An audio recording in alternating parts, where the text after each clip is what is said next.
Wisconsin Foodie would like to thank the following underwriters.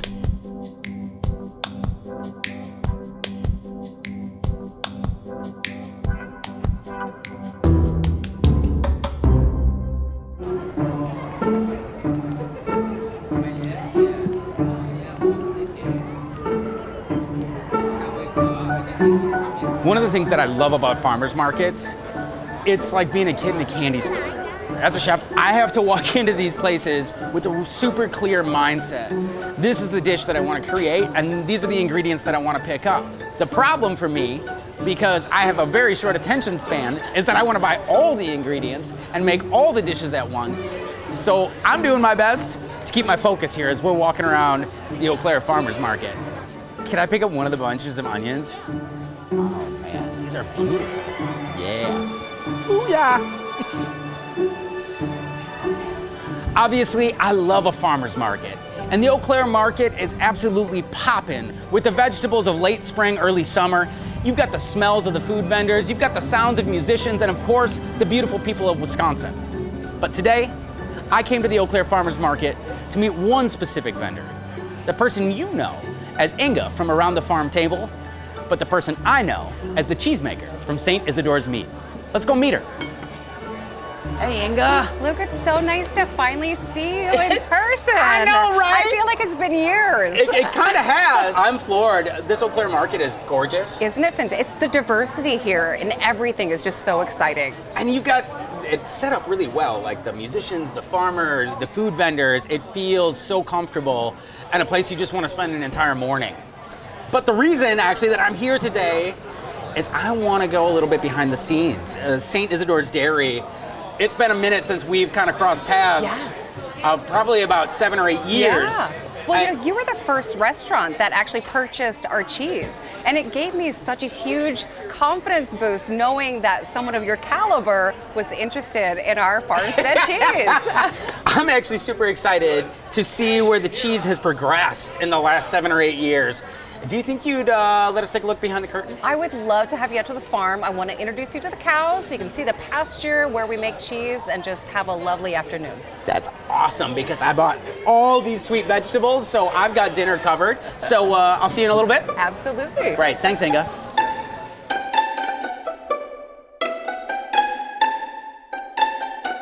We're just outside of Osseo, Wisconsin on my 30-acre dairy farm. Our farm is named Saint Isidore's Dairy. We named the farm after the patron saint of farmers and gardeners, Saint Isidore, but mainly I'm a big fan of Agatha Christie and everything British, and I thought it sounded like a little farm in one of her books.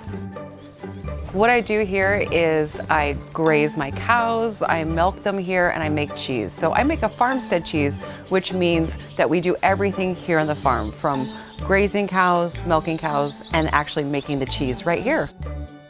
The cheese is a great way for us to share our farm with other people. And when you're eating it, you're tasting those flavors, the terroir of our farm. We have 6 Jersey cows here on the farm. Jersey cows are known to be the most sustainable dairy cow that you can have. I love their personalities. Each of them has a name. We do rotational grazing here on the farm, which means that we move our cows to fresh pasture every 12 hours. That way the cows can harvest their own feed, they can spread their own manure, and they're getting a rich, diverse diet of native grasses and beautiful clovers.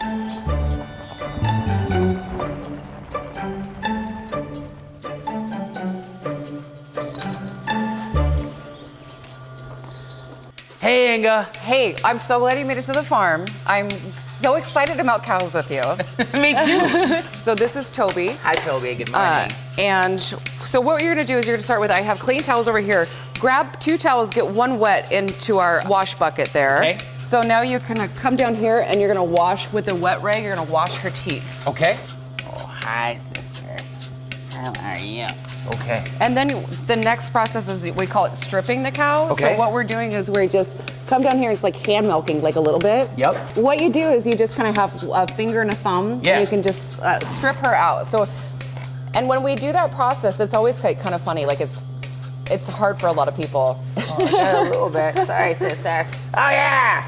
So, and the reason why we do this is just we want to make sure the milk looks good coming out. It's important with the cows that they're letting their milk down. They're feeling comfortable when you're milking them.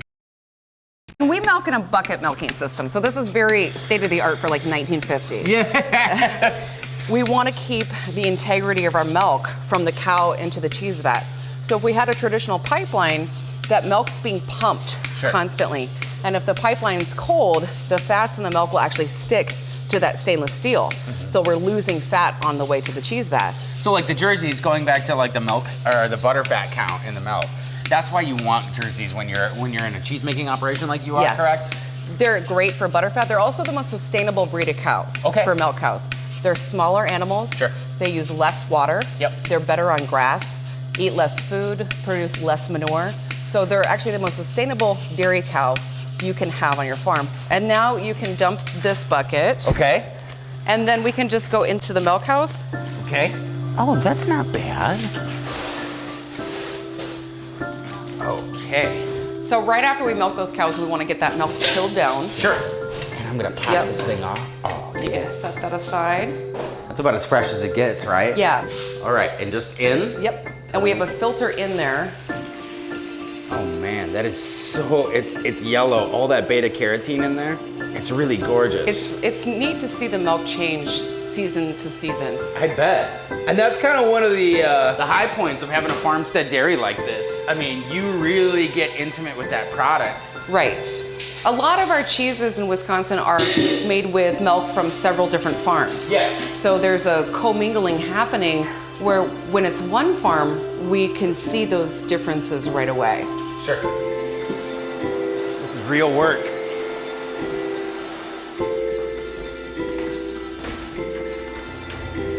So this is where we age our cheeses. Every other day I come in here, I turn the cheese. So, and by doing that, I want to turn the cheese so that the moisture of the cheese can settle all throughout the cheese. If I just left it on one side, the moisture would settle at the bottom and then it wouldn't be a nice cheese. So we have all different ages of cheese in here. One thing we do with our cheese is we always want to mark the lot number, the date, the pasture or the hay that the cows were eating, and then also the cheesemaker, so that we can always have that to reference back. And I think it's nice for the cheesemonger to see that, or the customer to see that, to know that that's part of what we care about. And you'll see the cheeses that were just made this week are very beautiful and very bright in color, and then we're having this different microflora forming on these and creating these molds. This mold is very specific to this aging room, where it would be different even if it was on the next farm over. They would have different microfloras and things in the air in their aging room. So now you being in here, you're going to be a part of this aging process for hopefully generations. So I hope you got a nice shower this morning. Yeah, exactly. No, there's no pressure there. Each wheel of our cheese has been cared for like a little baby, you know, by me and my husband. My mom and dad will come out and help with this part too. And it's just like, there's only a few people that you're really the only other person that's ever milked cows here or made cheese here besides my family. Yeah, so that's really fun. That's awesome. I'm gonna call you this weekend so I can get the weekend off. That's, I mean, I gotta say, like, what an honor. Alrighty, so first I'm gonna take the bandage off. Let's see. How does that work? Do you want a knife? I just pull it. It's kind of fun. It's just, cut me a little piece so I can rip it. Sure. Oh man, now we're into arts and crafts together. Yeah. This is amazing. And then we'll just see how it looks. And this is just, it looks really colorful and crazy, right? But that's just part of the flavors. Yeah. Now, let's see, there's two on here. Okay. What do we know about this cheese, Inga? So this cheese is from last June. And like I said, we always mark the date, the pasture. So this was made on June 22nd. Okay. And the cows were grazing in a pasture that I call Devonshire. And they were eating, there's lots of beautiful clovers, a lot of purple clovers in there. And my dad and I made this. So I'm gonna go ahead and just try to cut as straight down as I can. Cool. It's just feels like buttery when you cut into it. I love it. Oh my gosh. See that? Can I touch it? Yes, yes, yes. Inga, it smells so delicious. I have to try it. Is that cool? Yes, I'm gonna get you a little piece here, and then I'll let you take that off. Thank you. All right, so I'm gonna try this from the inside out. Is that how you recommend? Yes, yes. Okay. Because the flavors will change from the middle of the cheese to the rind. On the first taste of Saint Isidore's, it continues to linger, that warm, rich butteriness. It tastes like summer. And it helps that it's a summer day here today, but this on my palate has all those notes of sunshine and brightness. And I'm taken back to being in the barn with the cows. And as I eat in on the rind, it becomes sharper and it's beautiful. I can't wait to cook with this. Well, I'm gonna cut some up for you right now. Great. While you do that, I'm gonna jump outside and start the process for dinner. But I really appreciate you taking the time to walk me through this. This is amazing. I appreciate the help today. Oh my gosh, you're a talented human.